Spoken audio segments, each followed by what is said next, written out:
Hello à tous, j'espère que vous allez bien, bienvenue dans cette nouvelle vidéo. Aujourd'hui, vidéo qui est un peu un volume 2 d'une série que j'ai commencé il y a quelques semaines dans laquelle je vous avais listé un peu les pires erreurs que je voyais sur Make et la façon dont vous pouviez faire différemment si justement vous faisiez ces erreurs. Aujourd'hui, on s'attaque à ce même sujet, mais cette fois-ci sur Notion, parce que des erreurs sur Notion, j'en vois aussi des tonnes. Et donc je me suis dit que ça valait certainement le coup de faire cette vidéo pour faire quelques rappels. Notion, pour rappel, est un outil no-code qui permet à la fois de prendre des notes, gérer ses projets, le tout de manière collaborative. En fait, l'avantage de Notion, c'est que c'est un outil qui est hyper flexible et donc ça te permet de faire un très grand nombre de choses. C'est ce qui en fait sa force, mais aussi sa faiblesse, puisque cette flexibilité permet aussi de faire un très grand nombre de bêtises. Et ces bêtises, souvent, on les fait parce qu'on n'a pas les bases, qu'on comprend pas vraiment ce qu'on est en train de faire. Et sur Notion, le concept à vraiment prendre en main et intégrer pour réussir à bien manier l'outil, c'est le concept de base de données. Et c'est pour ça qu'aujourd'hui, j'ai choisi même de me concentrer uniquement sur les problèmes que je vois dans les espaces Notion liés à la mauvaise utilisation des tables.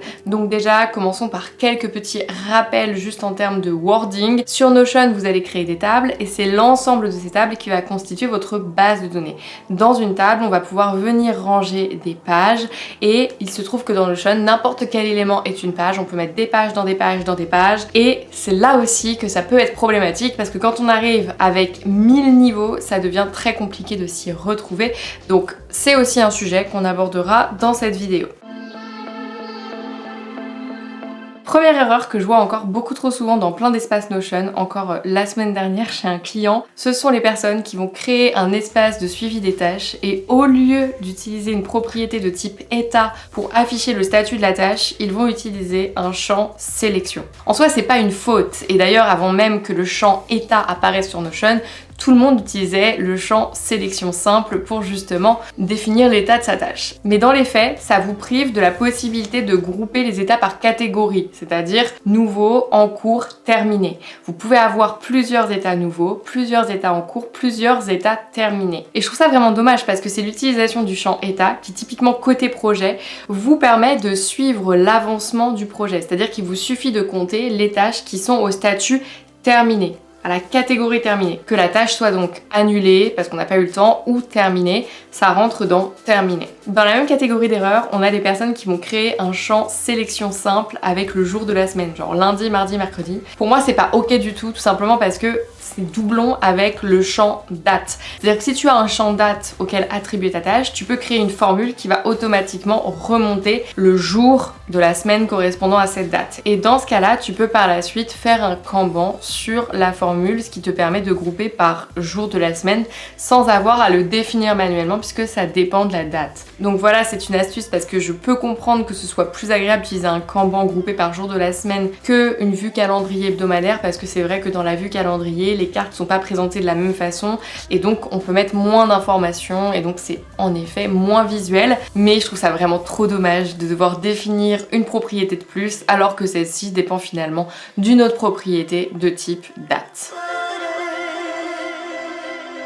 Deuxième erreur, c'est de créer soit trop de tables, soit pas assez. Je vous jure, une fois, je suis tombée sur un espace Notion où la personne me disait « Je comprends pas trop l'intérêt de Notion pour tout te dire. Franchement, je trouve pas ça si bien organisé. » Et là, je lui dis « Partage-moi ton écran. » Et je vois qu'il a créé une seule table dans laquelle il a mis toutes ces pages. Et donc forcément, ces pages étaient tellement différentes les unes des autres qu'il n'avait que deux propriétés en commun, le titre, la date de création. Et donc forcément, dans ce cas-là, Notion perd grandement de son intérêt. A contrario, ça m'arrive très souvent d'arriver et d'accompagner des équipes dans lesquelles je me rends compte que chaque personne a son espace de suivi de ses tâches séparé des autres. C'est-à-dire qu'il n'y a plus rien de collaboratif, chacun a créé ses tables de son côté, parce que personne n'a réussi à communiquer et à se mettre d'accord. Donc globalement, quelles sont les règles à respecter pour savoir quand est-ce qu'on crée une nouvelle table, de quand est-ce qu'on range des informations dans une table existante? Pour moi, la question à se poser, c'est est-ce que j'ai déjà une table dans laquelle j'ai la même famille d'éléments? Donc si vous vous rendez compte en créant une page que vous n'avez pas de table pour la ranger, parce que typiquement vous commencez à publier sur LinkedIn, vous n'aviez pas encore de table pour justement ranger vos contenus LinkedIn, mais potentiellement vous en avez un pour ranger, je sais pas, vos posts Instagram, eh bien posez-vous la question, est-ce que je vais avoir une majorité majorité de propriétés en commun ou est-ce que les deux types d'éléments vont être bien différents? Je vais être honnête, pour ma part sur mon espace Notion, tout est au même endroit parce que j'ai les mêmes propriétés que ce soit une vidéo YouTube, un post Instagram ou un post LinkedIn, mais je sais qu'il y a des clients qui préfèrent séparer et c'est ok. La question à se poser c'est est-ce que les propriétés pour les différents types d'objets seront les mêmes? Si c'est le cas, alors on les range ensemble, si c'est pas le cas, on les sépare. Et avant, j'avais tendance à dire il vaut mieux rassembler au maximum parce que sinon vous n'aurez pas de calendrier global de tous ces éléments. Maintenant, je suis un peu plus mitigée parce que comme Notion Calendar est sorti et qu'on a la possibilité donc sur celui-ci de visualiser plusieurs tables en parallèle, en fait c'est plus vraiment un problème et c'est ok d'un peu plus séparé qu'avant. Mais quand même, un espace avec 1000 tables, ça reste un problème. Autre chose que j'ai souvent remarqué, c'est qu'à la création d'espaces Notion dans des équipes qui connaissent pas du tout le concept de table, elles vont juste structurer leur page en créant plein de sous-pages qui elles-mêmes contiennent plein de sous-pages. J'ai tendance à vous recommander de vous limiter à un niveau de hiérarchie assez simple en 2 étapes, c'est-à-dire t'as l'espace d'équipe, t'as une page qui peut contenir des pages mais après tu t'arrêtes parce que si tu te mets à mettre des pages dans des pages dans des pages avec 3 niveaux, déjà là ça commence à être un vrai bazar. Et ça se ressent très vite sur la barre latérale où tu peux avoir donc des niveaux de hiérarchie qui sont beaucoup trop conséquents. Moi je vais être honnête, ma barre latérale je l'utilise juste avec le niveau 1, c'est-à-dire espace d'équipe, liste des pages et c'est tout. Mais je peux comprendre que ça soit intéressant, notamment dans le cadre de partage de droits avec des invités, d'avoir donc 3 niveaux, espace d'équipe, page, sous-page et après uniquement des tables. Normalement vous ne devriez pas, si vous rangez bien et que vous avez bien pensé votre système de table, donc votre base de données, avoir besoin d'un niveau supplémentaire. Troisième problème que je vois encore beaucoup trop, ce sont les espaces Notion dans lesquels il n'y a que des vues tables. Alors, je peux concevoir qu'on soit tellement habitué à Excel ou à Google Sheet qu'on ait du mal à passer à autre chose, mais reconnaissez quand même que typiquement dans le cadre de gestion de projet, il est quand même bien plus agréable pour suivre ces tâches d'utiliser un tableau Kanban ou pour avoir une vue d'ensemble d'utiliser les vues timeline chronologie. Mais en aucun cas, la vue table va vraiment être pertinente. Je trouve que c'est la moins esthétique, la moins visuelle et dans la même veine, les personnes qui vont avoir des vues tables non filtrées nulle part, ça c'est un enfer, c'est pas possible. Il faut vraiment vous dire que dans toutes les pages que vous allez construire, vous devriez avoir des vues filtrées. Et quand on est dans un espace collaboratif où du coup, moi je sais qu'il y a des personnes qui me font le retour, oui mais en fait machin va filtrer les vues de telle façon et puis après moi je vais créer une page, elle apparaîtra pas, je comprendrai pas pourquoi. Moi ce que je recommande de faire c'est d'écrire juste en dessous du titre de la table, d'ailleurs que je remets au-dessus pour pouvoir justement commenter, et bien je mets en italique, en gris clair,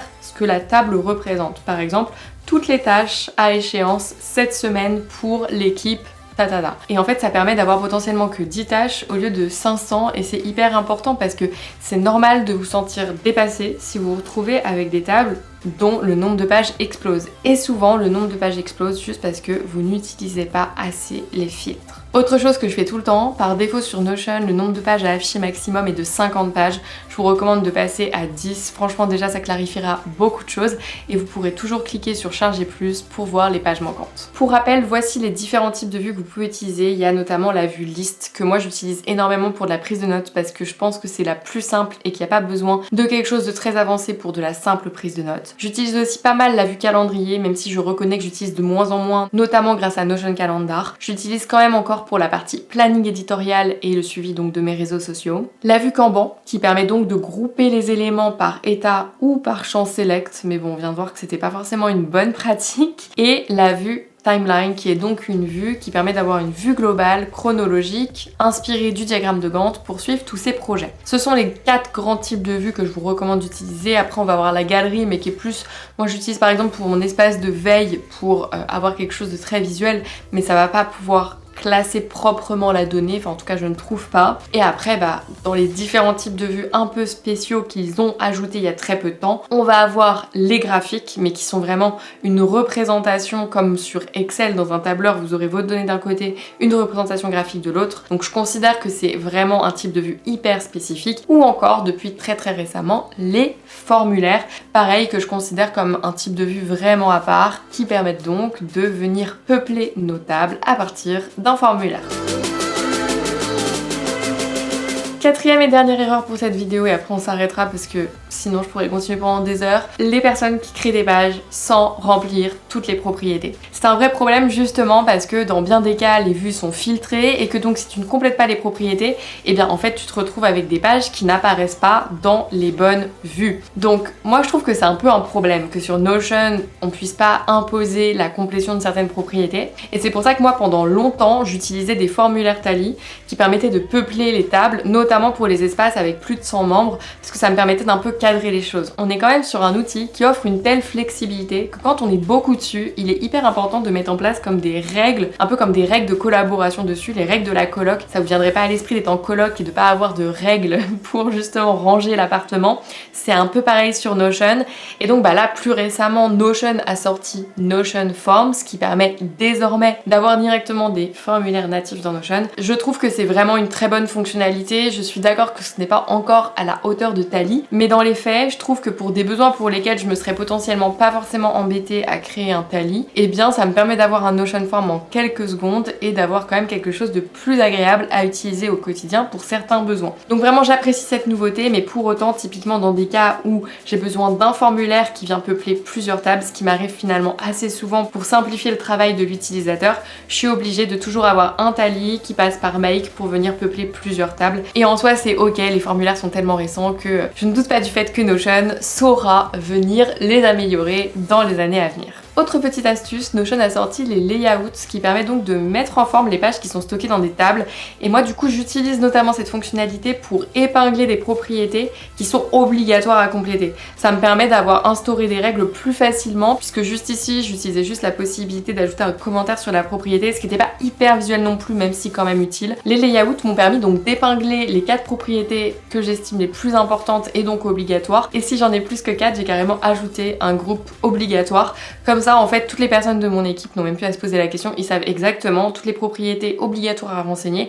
Et pareil, j'ai groupé les formules de travail, parce que j'ai beaucoup de formules de travail qui me permettent justement d'améliorer des filtres. Par exemple, dans un espace Notion pour un client, j'avais besoin d'afficher uniquement les pages qui ont été publiées il y a plus de 3 mois. En fait, ça se fait pas avec une vue filtrée simple. Et donc, j'avais créé une formule qui permettait de calculer si oui ou non la page avait été publiée il y a plus de 3 mois.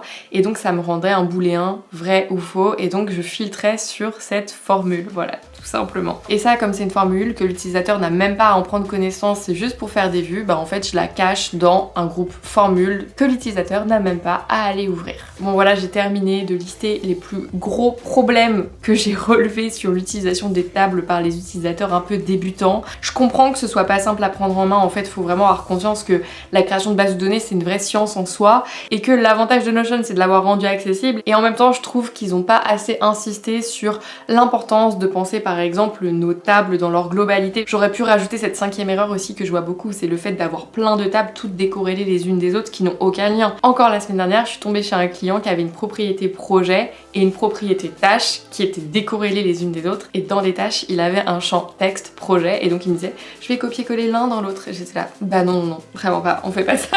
Mais je comprends totalement que ce soit pas évident, et c'est pour ça aussi que les consultants Notion existent, pour accompagner les clients justement à utiliser Notion de la bonne manière. Donc j'espère que cette vidéo vous a plu. Si tel est le cas, je vous laisse me le dire en commentaire et mettre un petit pouce pour me soutenir. Je vous souhaite à tous une très belle journée, et on se retrouve donc dès vendredi dans une prochaine vidéo, parce que là je sais je suis un peu en retard, mais il y avait le mini challenge la semaine dernière qui m'a pris énormément de temps, et donc je suis en retard pour tout, très clairement, soyons honnêtes. Donc cette vidéo sort en retard, mais vous en aurez une autre dès vendredi. Vidéo dans laquelle je répondrai à une question qui revient très souvent en ce moment, parce que vous êtes beaucoup à m'avoir connue très récemment. C'est comment j'en suis arrivée à devenir freelance en no-code aujourd'hui, et qu'est-ce que je fais au quotidien. Donc je vous raconterai un peu mon parcours, et ce sera l'occasion de vous emmener un petit peu plus dans les coulisses de mon travail aujourd'hui. Donc je vous souhaite tous une très belle journée, et on se retrouve dès vendredi dans une nouvelle vidéo. You have to be your biggest fan, and when things are really tough and they're really rough and nothing's working, but there's something inside of you that says I just have to follow that, because you don't know who you're gonna be, who you're gonna be, who you're gonna be.